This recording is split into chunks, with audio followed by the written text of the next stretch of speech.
Well, hello folks, welcome to Black Gumbo Southern Gardening. Today I got something real special for you. This plant used to be illegal to grow in the United States. I'll tell you what it is in a minute.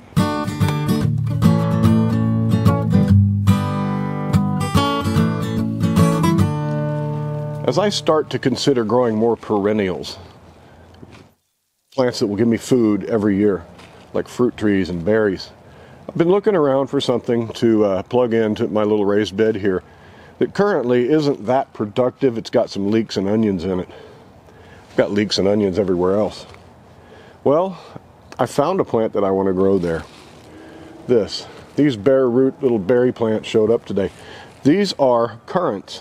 One is a black currant, and I've got a white currant as well. If you're not familiar with currants, that's because it's been illegal here to grow these currants in the United States for a very long time. And the reasoning is these plants have been a vector for a disease that affects certain pine trees. Well, they finally realized that, it wasn't having any effect really. The currants weren't, having them out of here wasn't really effective. So a lot of states have lifted that ban on growing these currants. I found out about currants when I was a kid. My mother was born in Scotland, and she was my mother and grandmother were raised over there, and we'd go to the British market here in town, and they would buy a blackcurrant juice, and it was so delicious. I could hardly stand it. And well, I thought I could grow currants now. I'm going to grow my own, and I'm going to make fresh blackcurrant juice, eat them whole, eat them in desserts. It's a very versatile berry, very prolific, and now that we can grow them here, that's what I'm going to do. I'm going to grow them in this little raised bed so that they can get their roots down into native soil underneath. Currently, it's got leeks in it, and well, I'm going to have to clear some of this out. So I'm going to harvest these leeks and do something with them. My brother-in-law, who is a very elitely trained culinary chef, he told me that the smaller, younger leeks are better anyway. So let's pull these leeks out of here. Look at that. We'll lay them aside. Just kind of clear this bed, make room for my brand new currant bushes. And these will permanently live here, and I can plant around the base with herbs or whatever as I need, because this is very nice soil for an herb garden. But man, I gotta have those berries. I mean, you can't go wrong with a perennial berry. I currently am growing blackberries, goji berries. Do I have any other berries? I'm not sure. Look at the roots on those things. They love this soil. All right. Sad to see you onions go, but we'll take them in and preserve them. Probably dry them. I've got these. I could plant them elsewhere. Maybe I'll do that. Maybe I'll be a little more careful here and dig up some roots. Go plant them somewhere else. Bunching onions from Kitazawa seed. This is the Ishikura improved. They handle our summers very well. They're tough. They grow through the winter just fine. If you need green onions, this bunching onion, this Japanese variety, is the one to look for. Kitazawa Seeds carries it. It's called Ishikura Improved. Okay, that was a radical decision. I just cleared a bed prematurely, but for a good cause. All right, I have two of each, white currant and black currant. These came as bare root plants. And bare root is the way to go when ordering plants from afar, because there's no soil. It's a lot lighter to ship. What they suggest is that we take these and soak them while we're preparing our hole. So let me get them untied, and then we'll soak them, get them hydrated. Actually, they feel pretty hydrated already. I've done enough bare root to know that you don't always have to be religious about soaking these things. I need a knife. I got these at Arkansas Food Forest Nursery. Let me just make sure that I'm telling you the truth. Yeah, foodforestnursery.com. Seem like good folks over there. go give them a like, maybe buy some currants. All right, let's see. We've got strings everywhere. All right, these are our white currants. These form a very nice kind of almost white, but not quite, little currant, and they're like little glass beads. White currants are slightly different. Man, this thing's wrapped around here quite good. White currants are slightly different in flavor profile. They can take some shade. Let's make sure I keep this on here. They can take some shade, while the blackcurrant kind of prefers a little more sunlight. That's your bare root plant right there. I love growing bare root plants. They're so easy. You just stick them in the ground, they come dormant. This one's starting to pop awake a little bit. Got some little shoots here. We're going to plant this guy all the way up to where he was originally planted in the ground, right about there. All right, I'm going to do one white currant and one black currant in my bed here. They do get a little bit, they do bush out like maybe like a blackberry bush. And then the other two, I have got 4 plants. The other two I'm going to put in containers and see how we do there.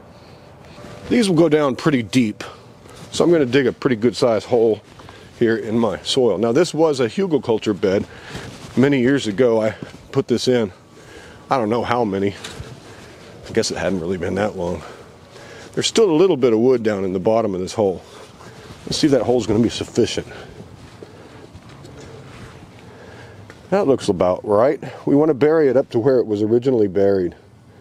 Want to spread these roots around. Let's broaden this hole.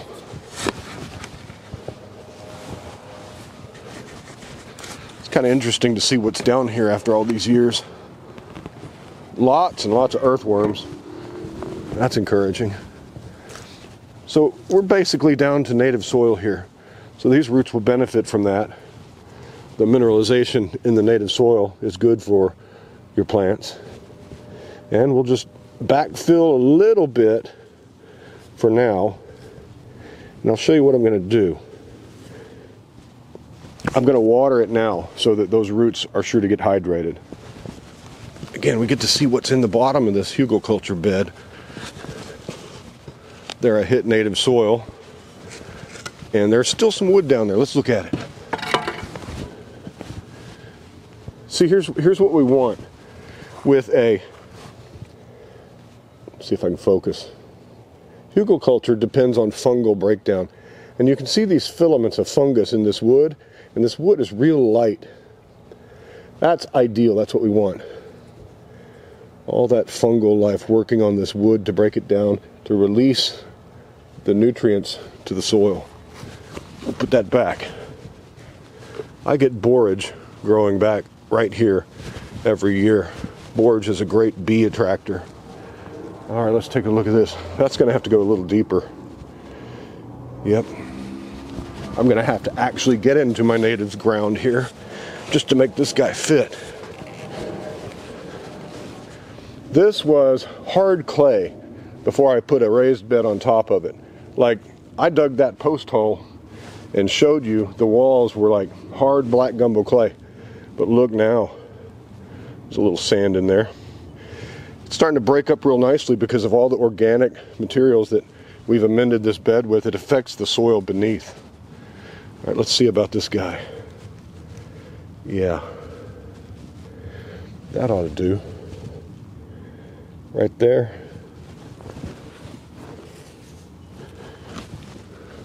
I really want these plants to succeed. I really want them to grow well for me. Once again, I'm going to water it in down around the roots really well.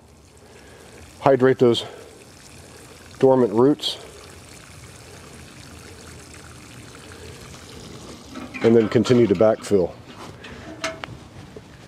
Normally, when you plant a bare root tree, or any tree for that matter, you don't want to amend the soil with anything. These plants have to grow in this soil, and if you give them that, if you amend the hole with fertilizer and try to think you're going to give them a head start, that's actually, the thinking now is that that's counterproductive and doesn't really help your plant. you don't want to give them any fertilizer for the first year. And I've been saying this almost every time I show you how to plant a fruit tree in the yard. But even the nursery, the instructions that come with this bush say the same thing. Don't give them any fertilizer for the first year. This is fertile soil. They'll forage in here. They'll find what they need. And I mean, look, earthworms are busy in this garden. There it is. Doesn't look like much, but these will fill out this. These will bush out. These will be like canes growing straight up, like a self-erect blackberry bush. They'll be about that size. I'm looking forward to it.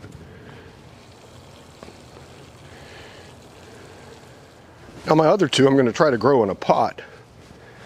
My neighbor gave me some potting soil, some garden soil. I've got some potting soil down at the bottom, so we're just going to place these in here. Let's see, I'll put the white currant in this one. Yeah, we'll place these in here and fill around them. This might take 2 hands. Again, same thing. Once I get the root ball kind of covered up a little bit, I'm going to water that in. Always, always, always have well-draining soil in a pot and have drain holes. Gotta have the drain holes. Watering also will help settle the soil around those roots. You won't have any air pockets down in there. We don't want that. This garden soil, this garden mix has a little bit much wood in it for my liking, but hey, free is free. I got this in exchange of letting my neighbor borrow my gorilla cart, so I'm not complaining. Yeah, that's about right. There we go. Now before I water it, I'm going to carry it where it needs to live, because put water in it, it gets heavy. Now, when growing in a pot, you do have to fertilize to keep your plant fed well. However, I'm going to hold off and wait till these plants wake up, and I will give them a low dose fish fertilizer, high nitrogen, get those leaves forming, and I'll do a little more research to see what these berries need if grown in a pot. All right. About right there, I guess.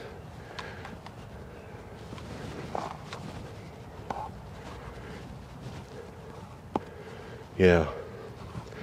I've read that you can successfully grow these in a container. Let's hope so. Yeah, it's a little off center, that's okay. Again, get those roots all hydrated down in there. See how quickly that drains? That's well draining soil there. Now what I'll do is, once this wakes up and I can see where it's growing from, we'll come and put some mulch on here. Always mulch your container plants. Mulch is important. Helps to keep the soil from evaporating all of its water off so quickly. Yeah, mulch is always a good idea. Well, was it worth the sacrifice of all these fragrant onions and leeks? Yeah, I think so. These, they give you food for a year. Those berries we just put in, if successful, they'll give us food every year. All right, let's do something with these. The herb garden. Let's put some of these onions in the ground and see if they'll survive. Got a peanut coming up. Every year I get peanuts in here. Got dill, that'll get big. I'm just gonna put it back here and see what happens. Yeah. Relocation. Hopefully it'll work. Now these guys are going to need some water for sure after what they just went through. A little bit of TLC and I think we'll be able to save these. I've got more than I need. These will keep giving and giving. If they survive this transplant, These guys, they grow like crazy. You can come and clip off of them and they'll grow right back. Thanks for joining me on this short video on Black Gumbo Southern Gardening. Hope you enjoy our content. If you do, I invite you to subscribe. It is spring, there's a lot of work to do, and I've been crushing videos, man. I'm tired. I'm gonna go inside, I'm gonna rest. Happy gardening to you. We'll talk to you next time. Bye-bye. Now what in the devil am I gonna do with all them onions? I wonder if I can plant them. Let's go try.